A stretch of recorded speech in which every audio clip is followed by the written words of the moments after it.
Nistgħu naraw differenza ċara bejn gvern laburista li jipprova jġib l-interess ta' pajjiżu l-ewwel u qabel kollox u l-oppożizzjoni li tipprova biss f'kull okkażjoni tagħmel ħsara lil pajjiżha.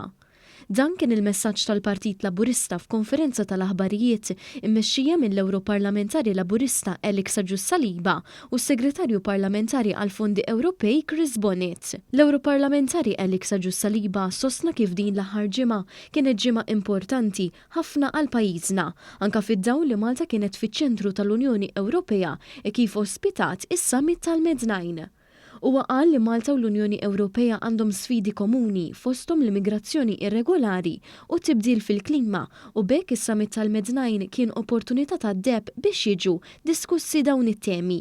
Fil-fatt Alex Agius-Saliba elenka diversi temi li ġew diskussi fid-dikjarazzjoni uffiċjali tas Summit tal-Med9 li ġiet maqbula bejn il-mexxejja tal-Kroazja, Ċipru, Franza, il-Greċja, il-Portugal, is-Slovenja, l-Italja u Malta u s-Segretarju tal-Istat għall-Affarijiet Ewropej ta' Spanja.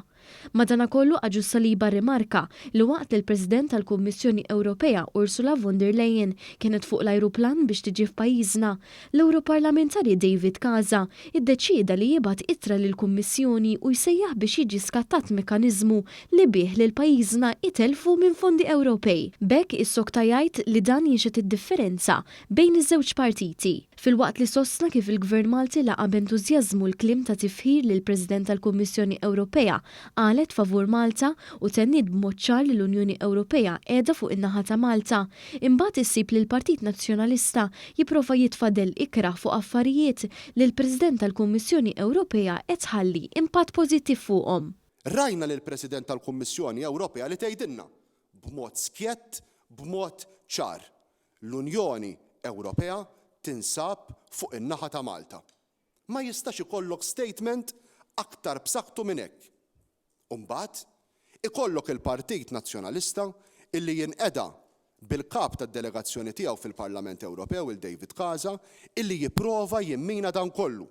Alex Agius-Saliba fakkar ukoll kif ftit ta' żminilu Alex Borg kelli mal-Għawdex tal-Partit Nazzjonalista qal li l-Gvern falla fejn jidħol l-investiment f'Għawdex.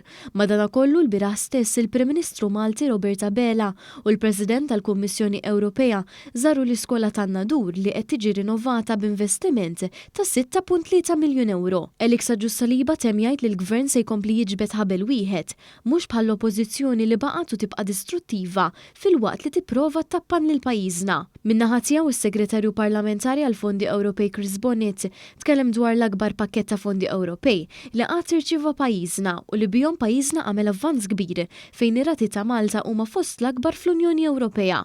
Bonnet elenka wkoll il-pakkett ta' fondi ta' 820 miljun euro, fondi ta' koeżjoni li bihom se naraw aktar investimenti diġitali u ambjentali.